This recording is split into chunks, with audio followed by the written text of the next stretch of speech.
The Apple iPad 2022 is one of the biggest updates the baseline iPad has ever seen. This year's iPad has a much roomier display, performs amazingly, and the color options are stunning.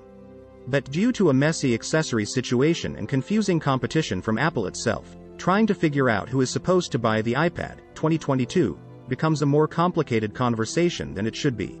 One of my favorite things about the iPad 2022 is its design. This year's iPad finally abandons the large bezels and home button of previous generations and embraces a full-screen aesthetic with slim bezels. In other words, it now looks just like the iPad Air, iPad Mini, and iPad Pro. This results in a few big changes for the iPad 2022. Since there's no longer a home button, the Touch ID fingerprint sensor is now embedded in the power button on the top frame.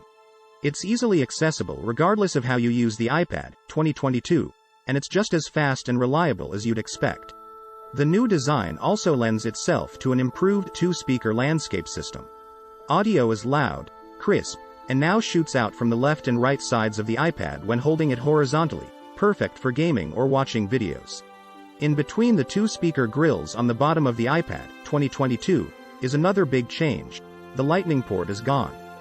The iPad 2022 is the first baseline iPad to adopt USB-C, making the previous generation iPad, which Apple still sells, the only model to have a Lightning port. It's a seemingly simple change, but it makes charging the iPad 2022 significantly more convenient than before, and puts Apple in a good position ahead of the iPhone's switch to USB-C in 2023 or 2024. But there's something about the iPad 2022 that I love even more. More than the smaller bezels, improved speakers, and USB-C port. Yes, I'm talking about the colors. The iPad is often devoid of fun colors. The iPad 2021 only came in space gray and silver, and those have been the two colors of choice for the iPad Pro since the very beginning. Apple has gotten more creative with the iPad Air and iPad Mini in recent years, but even then, it's stuck with muted color palettes that seem afraid to be too colorful. The iPad 2022 totally upends that way of thinking. In addition to a stark white option, the iPad 2022 comes in pink, blue, and yellow, all of which are bright, vibrant, and overly saturated. Apple sent me the iPad 2022 in yellow, and depending on how the light hits it, it shifts from a dark, deep yellow to a more intense neon yellow. The pink hue also looks gorgeous, and the blue this year is much improved from the blue we had on the last two generations of iPad Air. And even if you're someone who keeps their iPad in a case, the smart folio cases for the iPad 2022 match the colors perfectly. A less positive change with the iPad 2022 is the removal of the 3.5mm headphone jack, something that's been a constant on the base iPad. I understand the value of the port for a gadget that's often used as a family or kid's tablet. You can obviously replicate its functionality with a dongle, but keeping a dedicated port would have been nice. iPad 2022 screen. The slimmer bezels on the iPad 2022 aren't just a nice convenience. They also allow Apple to cram a much larger display in the same footprint. Instead of the 10.2-inch screen we've had for the last few generations of iPad, the iPad 2022 cranks things up to a 10.9-inch canvas. That translates to more room for apps, games, movies, etc. I've never felt like I didn't have enough room on the iPad 2022, and since it's just slightly taller and wider than the previous model, you get that extra real estate while retaining a tablet body that's still comfortable to hold.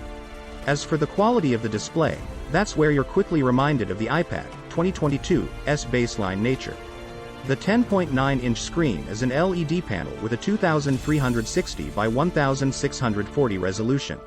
It also has 500 nits of max brightness, sRGB colors, and Apple's True Tone display technology. In most scenarios, the screen on the iPad 2022 looks perfectly fine, sometimes even great. Colors are vibrant without being too punchy, text is easily legible, and I've been thoroughly happy looking at Call of Duty Mobile or watching back-to-back episodes of Abbott Elementary. But it's in the smaller details where I get disappointed. For starters, the iPad 2022 has a basic 60 Hz refresh rate. This is the same as the iPad Mini, iPad Air, and non-Pro iPhones like the iPhone 14 and iPhone 14 Plus. While a 60 Hz screen is easier to overlook on a smaller iPhone display, it's much more noticeable on an iPad. Whether you're scrolling through home screens, Browsing articles on Safari, or doing anything that requires you to interact with the screen, I can't help but notice how choppy animations look, especially coming from the 120Hz screen on my iPhone 14 Pro Max.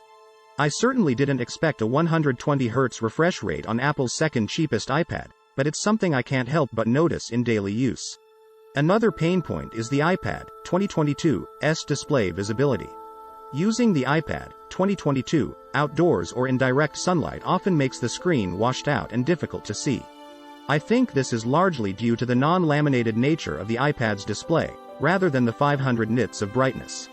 Compared to the laminated screens on the iPad Air or iPad mini, the non-laminated one on the iPad 2022 produces more glare and there's a noticeable gap between the glass and the display panel itself. This isn't new for the base iPad range, but with the $120 price hike this year, the non-laminated design stings more than usual. iPad 2022 cameras. Let's talk iPad's cameras next. On the back of the iPad 2022 is a new 12 megapixels wide camera with f1.8 aperture and smart HDR3 for image processing. It's a sizable upgrade from the 8 megapixels camera on the previous iPad, and puts the camera in line with the one on the iPad Air 2022. The iPad 2022 likely won't be your go-to photography device, but if you're in a pinch and need to snap a photo with it, the results will look fine. Viewed on their own, photos appear to have decent colors and a fine amount of detail. But there's a very clear quality disparity between the iPad 2022's camera and what's on an iPhone 14 Pro. It'll work if you need it, but it also doesn't do anything spectacular. What's much more interesting is the 12 megapixels front-facing camera. It's the same sensor used in the iPad 2021 and iPad Air 2022, but it's now placed in landscape orientation. When you turn the iPad 2022 horizontally, the camera is front and center on your face, not off to the side like it is on all other models. The camera quality is still mediocre at best, but the updated placement is a huge perk if you take a lot of video calls from your iPad. And combined with the center stage feature that keeps your head in view even while you move around, the iPad 2022 is a pretty killer device for virtual meetings. What's much more interesting is the 12 megapixels front-facing camera. It's the same sensor used in the iPad 2021 and iPad Air 2022, but it's now placed in landscape orientation. When you turn the iPad 2022 horizontally, the camera is front and center on your face, not off to the side like it is on all other models. The camera quality is still mediocre at best, but the updated placement is a huge perk if you take a lot of video calls from your iPad. And combined with the center stage feature that keeps your head in view even while you move around, the iPad 2022 is a pretty killer device for virtual meetings.